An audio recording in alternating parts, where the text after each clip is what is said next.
Hey, this is SpektorBaal. I'm a Gothic musician and also an occultist, and welcome to my channel. In this video we're going to be talking about working with the shadow and why it's important to work with the qlippoth tree.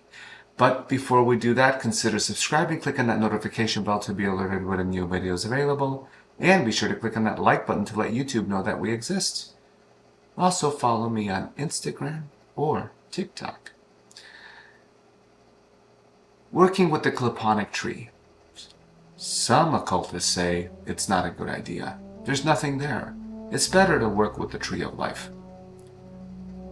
There's more positive energies in the tree of life. In the qlippoth tree, there's really nothing there. I disagree. There's a lot of beautiful things in the qlippoth tree. It is much harder to work with the qlippoth tree than it is to work with the tree of life, because it helps us face our shadow. It helps us face the dark parts of ourselves.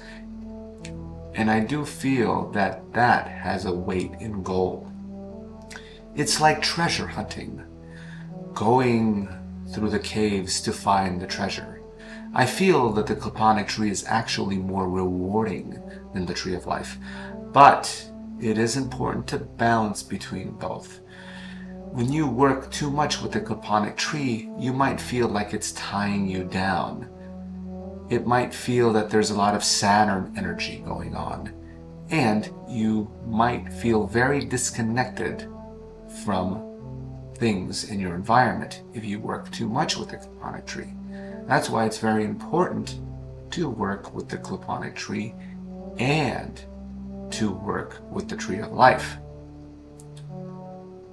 I always feel the need to work with the qlippoth tree because it does feel like it pulls me in. I do not have that with the tree of life, but I do know once in a while I do need to balance myself by going into the tree of life. I think it's important to work with both. Look at the qlippoth tree as the skin, the outer layer, and the tree of life as the organs. That is how I look at both trees. I feel at some point it's important to combine the trees to have a middle path, to combine both parts to be sure that it fulfills everything that we need in our spiritual journey and in our goals.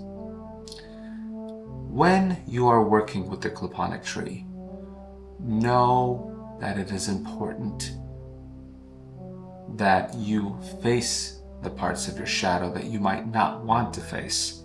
But when you do face them, you will come out brighter on the other side.